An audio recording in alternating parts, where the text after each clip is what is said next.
الحمد لله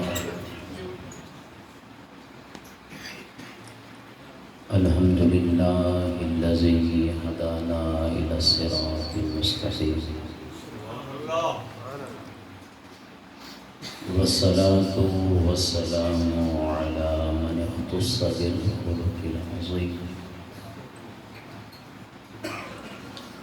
وعلى آله وأصحابه الذين قاموا بنصرة الدين القويم.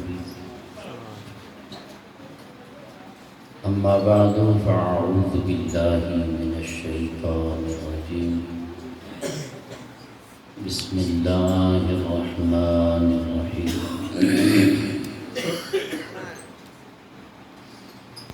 إنا أرسلناك شاهدا ومبشرا ونذيرا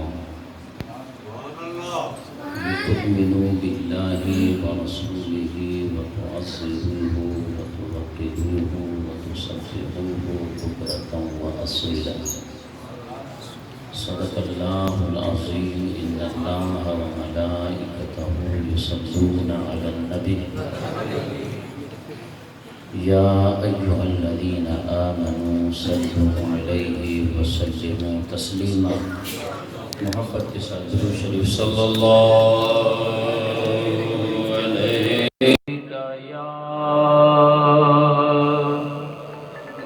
یا رسول اللہ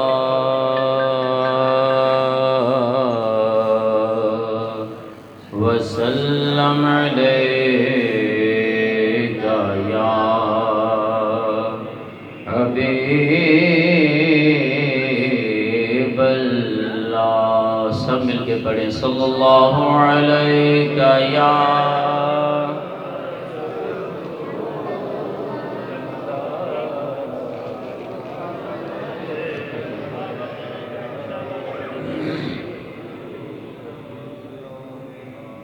حال دل کس کو سنائے آپ کے ہوتے ہوئے. پڑھیے حال دل کس کو سنائے آپ کے. بڑے شرما رہے ہیں، چھوٹے پڑھ رہے ہیں. مہربانی فرما کے آپ سب احباب نے حضور نبی کریم صلی اللہ تعالی علیہ وسلم کی تعریف، آپ کی نعت مبارکہ میرے ساتھ مل کے پڑھنی ہے. لوگ بازاروں کے اندر گلیوں میں گانا گاتے ہوئے نہیں شرماتے. آپ کو بھی مسجد میں آ کے نبی کریم صلی اللہ تعالی علیہ وسلم کی نعت پڑھتے ہوئے نہیں شرمانا چاہیے. حال دل کس کو سنائے آپ کے ہوئے کیوں کسی کے در پہ جائیں آپ کے. میں غلام مصطفیٰ ہوں، یہ میری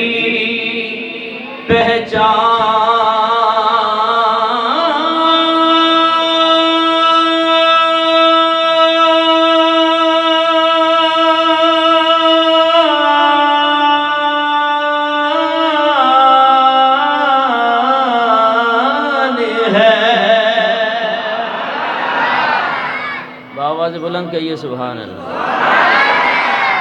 میں غلام مصطفیٰ ہوں، یہ میری پہچان ہے.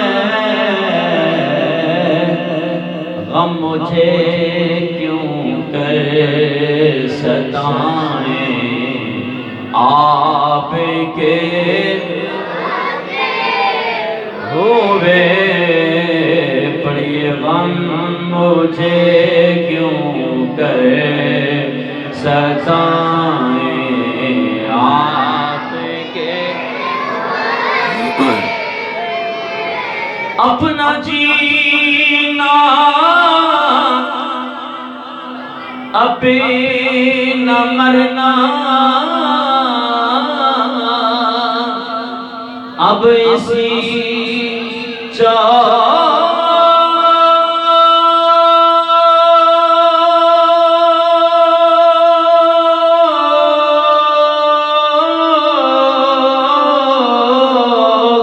پہ ہے اپنا جینا اپنا مرنا بس اسی چوکھٹ پہ ہے ہم کہاں سرکار جائیں آپ کے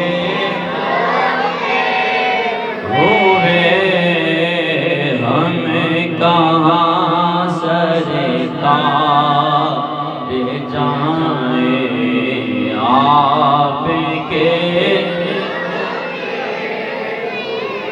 اور میں یہ کیسے مان جاؤں شام کے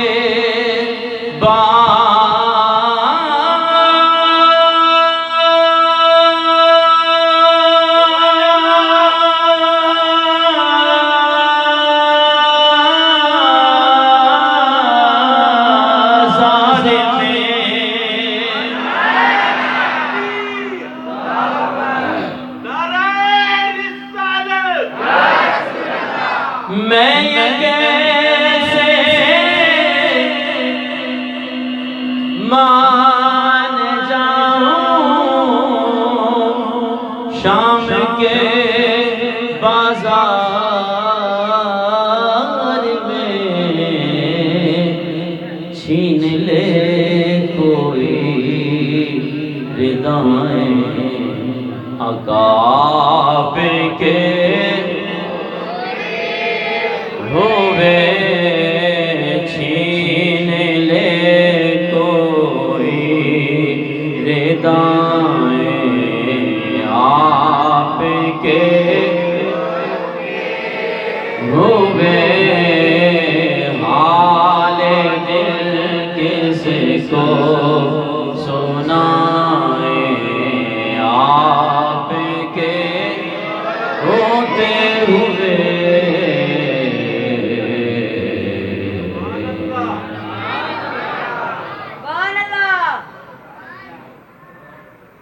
حمد و صلاۃ کے بعد انتہائی واجب الاحترام بزرگوں دوستوں اور بھائیوں بالخصوص اسٹیج پہ جلوہ فروز سادات کرام جن کے ناموں سے میں واقف نہیں ہوں یہ ہماری محافل کی رونقیں ہیں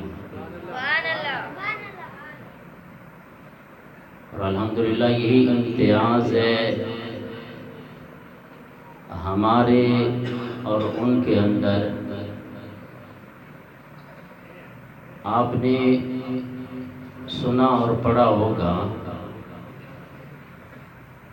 جب دارالعلوم دیوبند کا 100 سالہ جشن منایا گیا تو احباب نے صدارت کی کرسی پر اندرا گاندھی کو بٹھایا اور ساڑیوں والے اوپر داڑیوں والے نیچے الحمدللہ ہم اہل سنت و جماعت والے حضور نبی کریم صلی اللہ تعالی وسلم کی آل کو اپنے اسٹیج کی زینت بناتے ہیں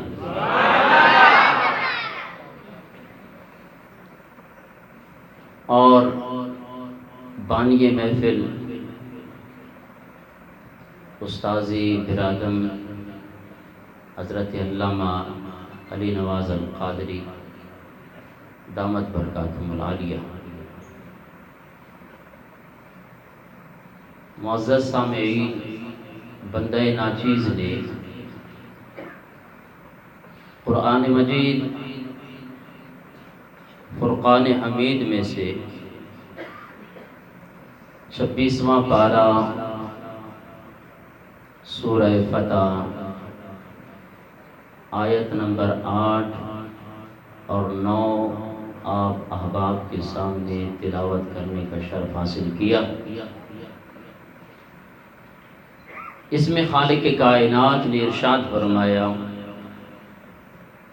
اِنَّا أَرْسَلْنَاكَ شَاهِدًا وَمُبَشِّرًا وَنَذِيرًا، بے شک ہم نے آپ کو شاہد، مبشر اور نذیر بنا کے مبعوث فرمایا۔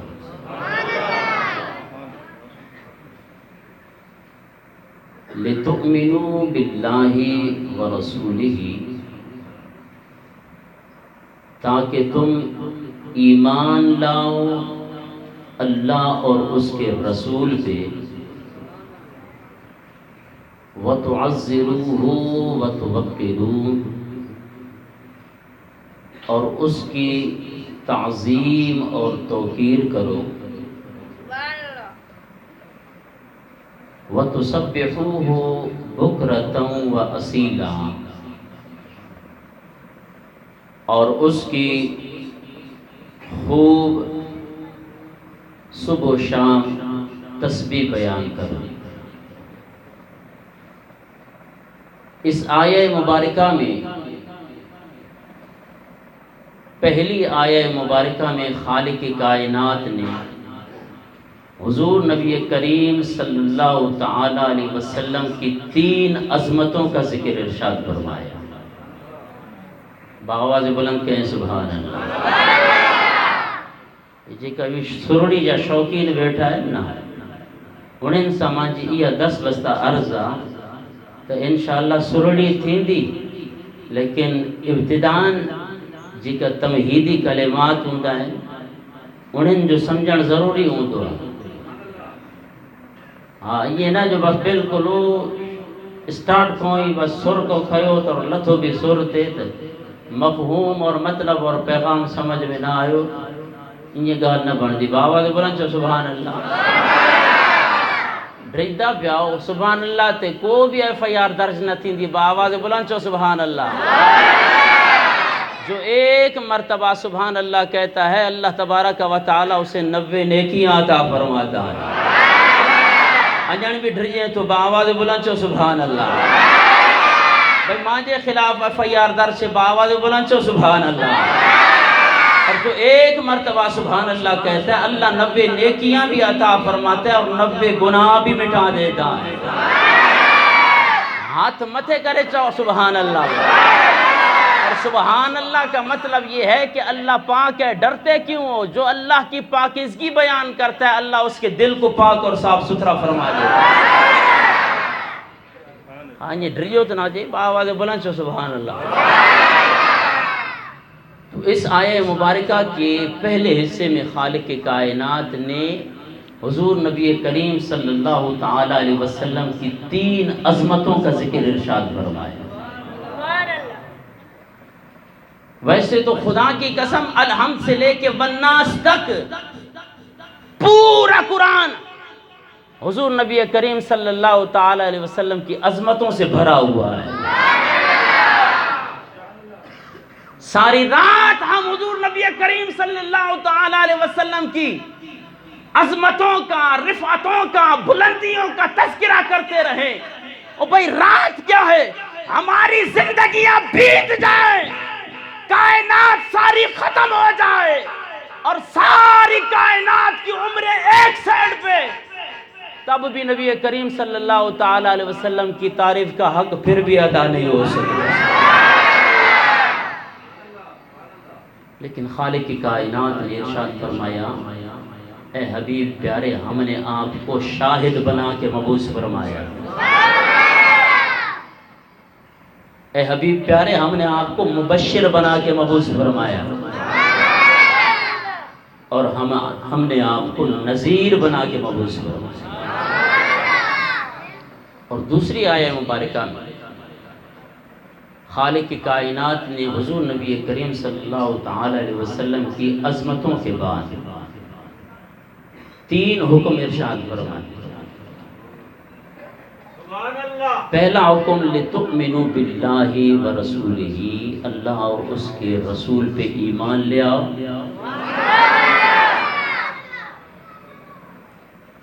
اور دوسرا حکم خالق کائنات نے ارشاد فرمایا وَتُعَزِّرُوهُ وَتُوَقِّرُوهُ، اپنے نبی کی تعظیم اور خوب توقیر کیا کرو۔ یہ دوسرا حکم ہے۔ اور تیسرا حکم خالق کائنات نے ارشاد فرمایا وَتُسَبِّحُوهُ بُكْرَةً وَأَصِيلًا، صبح و شام اس کی تسبیح بیان کیا کرو۔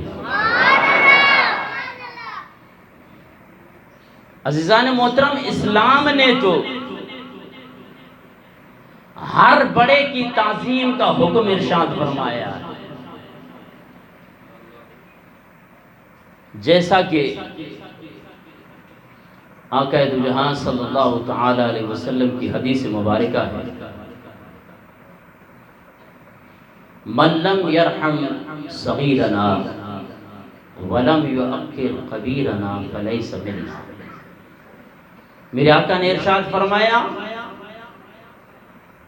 جو چھوٹوں پہ شفقت نہیں کرتا، جو ہمارے چھوٹوں پہ رحم نہ کرے اور اپنے سے بڑے کی تعظیم اور توقیر نہ کرے، میرے آقا نے ارشاد فرمایا فلیس منا، وہ ہم میں سے نہیں ہے۔ سبحان اللہ۔ ایک عام انسان جو آپ سے ایک دن بڑا ہے، اسلام اس کی بھی تعظیم اور توقیر کا حکم ارشاد کرتا ہے، تو پھر ہمارے نبی کی عظمتوں اور رفتوں کا کیا شان ہوگا۔ اس کی تعظیم کے لیے، اس کی توقیر کے لیے خالق کائنات نے ارشاد فرمایا وَتُعَزِّرُوهُ وَتُوَقِّرُوهُ، اپنے نبی کی خوب تعظیم اور توقیر کیا کرو۔ اب آئیے عزیزان محترم، حضور نبی کریم صلی اللہ تعالی علیہ وسلم کی تعظیم کس درجے کی ہونی چاہیے، اس سلسلے میں میں قرآن اور صحابہ کرام کی زندگی جو کہ ہمارے لیے نمونہ ہے وہ آپ کے سامنے پیش کرنے لگا۔ سبحان اللہ۔ صحابہ کا بڑا نام لیا گیا، صحابہ کی سیرت کو پڑھ کے دیکھیں، اور آج جب وہ پیارا اسلام، وہ دین جو ہمارے معاشرے کے اندر چھوٹے ہوں ان پر شفقت کا حکم دیتا ہے، اور جو ہم سے بڑے ہوں ان کی تعظیم اور توقیر کا حکم دیتا ہے، تو پھر مجھے اور آپ کو کیسے جسارت ہوئی کہ ہم حضور نبی کریم صلی اللہ تعالی علیہ وسلم کی شان میں بے ادبیاں کریں۔ آج یہ جو خبیث جسارت فرانس نے کی ہے، یہ نوبت آئی کیوں ہے؟ ہمارے معاشرے کے اندر، ہمارے مسلمانوں کے اندر وہ احباب موجود ہیں، آج جناب والا کہتے ہیں داڑیاں وہاں بھی ہیں، داڑیاں یہاں بھی ہیں، اسلام یہاں بھی ہے، اسلام وہاں بھی ہے، سنتیں یہاں بھی ہیں، سنتیں وہاں بھی ہیں، پھر فرق کیا ہے؟ دین ایک ہے، قرآن ایک ہے، اسلام ایک ہے، پھر جناب والا یہ تفرقے کے اندر کیوں بٹ رہے ہیں؟ میں نے کہا کہ جس فرقے کے اندر میرے آقا کی تعظیم اور توقیر کا جناب والا کوئی حسن زن بھی نہ ہو، تو ایسا فرقہ جناب والا ہم اسے جوتی کے نوک پہ رکھتے ہیں، اور مسلمان سچا سچا وہی ہے جو اپنے نبی کے نام کی بھی خوب تعظیم کیا کرے.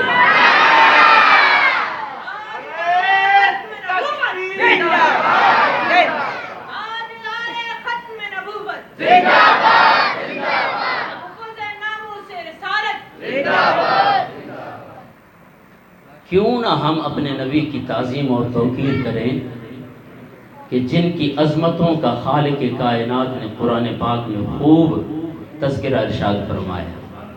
آئیے خطبے کے اندر جو میں نے آپ احباب کے سامنے تلاوت کی ہے اسے سماعت فرمائیں. انشاءاللہ میں اپنے عنوان کی طرف آتا ہوں. اب آپ کے ذوق کی طرف آنے لگا ہوں تو آپ نے مجھے کون سی داد دینی ہے بآواز بلند؟ وسری ویو ہمارے خیال میں بآواز بلند سے اِنَّا أَرْسَلْنَاكَ شَاهِدًا وَمُبَشِّرًا وَنَذِيرًا.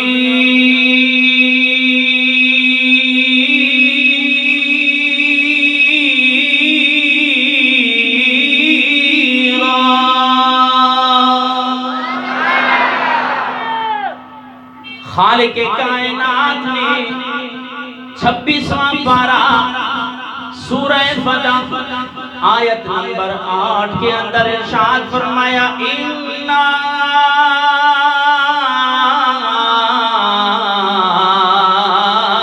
أَرْسَلْنَاكَ شَاهِدًا.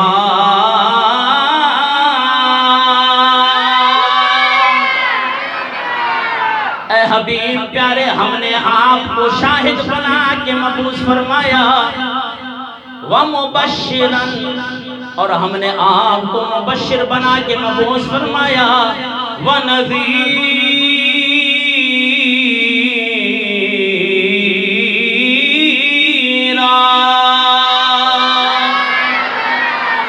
اور ہم نے آپ کو نذیر بنا کے مبعوث فرمایا. اب آیہ مبارکہ کے اندر خالق کائنات نے حضور نبی کریم صلی اللہ تعالیٰ علیہ وسلم کی صرف 3 عظمتوں کا ذکر ارشاد فرمانے کے بعد آگے اگلی آیہ مبارکہ میں حکم ارشاد فرما دیا میں نے اپنے حبیب کو تو ویسے تو جتنی بھی عظمتیں عطا کی ہیں لیکن یہ 3 عظمتوں کے بیان کے بعد خالق کائنات نے ارشاد فرمایا اب میں تمہیں حکم دینے لگا ہوں. وہ حکم کیا ہے؟ لِتُؤْمِنُوا بِاللَّهِ وَرَسُولِهِ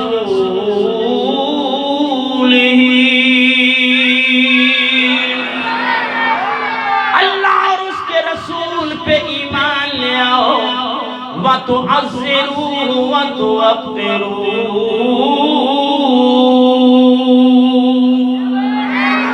اور نبی کریم صلی اللہ تعالیٰ علیہ وسلم کی خوب تعظیم اور توقیر کرو. عزیزان محترم خالق کائنات کے اسلوب پہ قربان جاؤں. ویسے تو جناب والا عربی کا قاعدہ ہے کہ اگر پیچھے 2 چیزوں کا ذکر آ رہا ہو تو اس کے لیے جناب والا ضمیر بھی تثنیہ سے لائی جاتی ہے. خالق کائنات نے ارشاد فرمایا اللہ اور اس کے رسول پہ ایمان لے آؤ. پھر خالق کائنات نے اگلا جو حکم ارشاد فرمایا یہ ارشاد نہیں فرمایا کہ وَتُعَزِّرُوهُمَا وَتُوَقِّرُوهُمَا اللہ اور اس کے رسول کی تعظیم کرو. کیوں عزیزان محترم خالق کائنات نے ارشاد فرمایا جس نے حضور نبی کریم صلی اللہ تعالیٰ علیہ وسلم کی تعظیم کی اس نے گویا کہ اللہ کی تعظیم کی. وَتُعَزِّرُوهُ وَتُوَقِّرُوهُ وَتُسَبِّحُوهُ بُكْرَةً وَأَصِيلًا.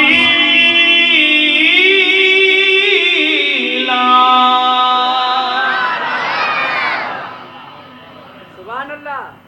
اور خوب اللہ تبارک و تعالی کا پاکی بیان کرو. اب حضور نبی کریم صلی اللہ تعالیٰ علیہ وسلم کی تعظیم کس درجے کی ہونی چاہیے؟ آخر درجہ تو ہو.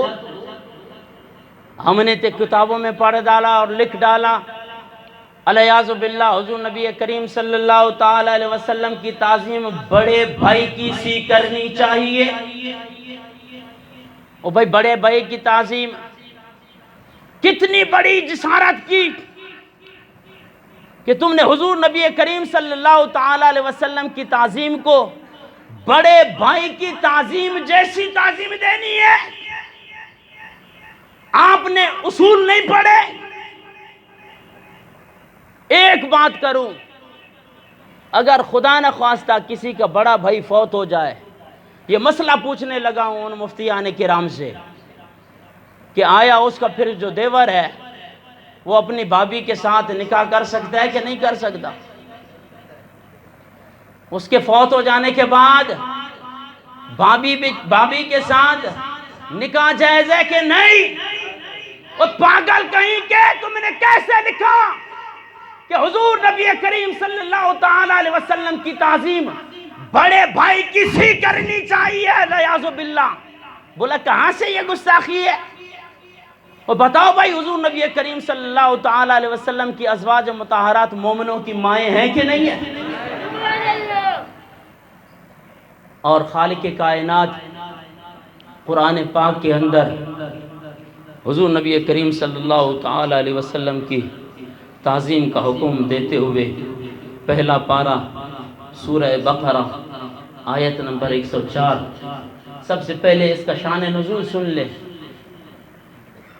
یہ جو آیت مبارکہ پڑھنے لگا ہوں، حضور نبی کریم صلی اللہ تعالی علیہ وسلم کی بارگاہ میں جب آپ صحابہ کرام کو تلقین، واعظ و نصیحت کوئی فرمایا کرتے تھے، تو جب صحابہ کرام کو کوئی گفتگو، کوئی بات حضور نبی کریم صلی اللہ تعالی علیہ وسلم کی سمجھ میں نہ آتی تو پھر دوبارہ ریکویسٹ کرنے کے لیے صحابہ کرام عرض کرتے، راعینا یا رسول اللہ، ہماری رعایت فرمائیے. مطلب یہ ہے کہ یا رسول اللہ اس مسئلے کو دوبارہ ارشاد فرمائیے. بات اتنی تھی، لفظ بالکل درست ہے. تفسیر عثمانی اٹھا کر دیکھیں، مولانا اشرف علی تھانوی کی جناب والا بیان القرآن اٹھا کر دیکھیں، تمام علماء دیوبند کی تفاسیر اٹھا کر دیکھیں، سب کو کوٹ کر رہا ہوں، سب نے اسی آیت مبارکہ کے تحت یہی لکھا ہے کہ یہ ذو معنی لفظ تھا، اور اس معنی کے اندر بالکل معنی والا لفظ تھا رائنا، کہ یا رسول اللہ ہماری رعایت فرمائیے. لیکن اس کے اندر ایک شائبہ یہ تھا کہ یہودی اس لفظ کو تھوڑا